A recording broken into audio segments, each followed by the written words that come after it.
So you've got a new book coming out, The Songs of the Dead, co-writing with Brandon Sanderson. How did this project come about? What's the story behind this? Well, I was, Brandon and I had been friends for a while. I kind of reached out to him and Mm-hmm. I had this idea of us working on something together. I didn't have the story idea, but Right. I was looking for a way to like jumpstart a little bit of what I was doing. Brandon, as it turns out, had this idea he had for a while called Death by Pizza.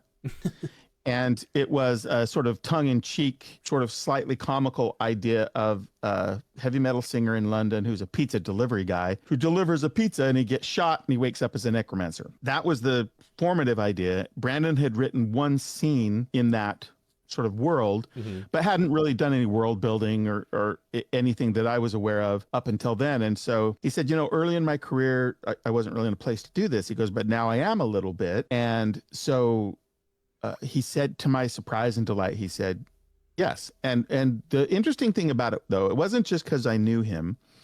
He said, largely when he does any sort of thing collaborative, he's choosing someone to work with who has a strength that he doesn't possess, Right.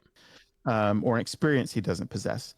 And so with me, he knew that I had this background. I've been a musician, a rock and metal musician. I've toured, I've written records.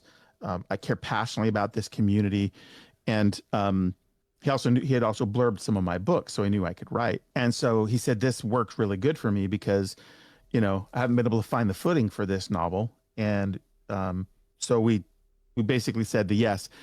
Then because Brandon, I mean the sort of giant nature of who he is in the industry, Right. it took a while to lock in the collaboration contract and we would have these weekly calls on the creative side, which was really the facile part.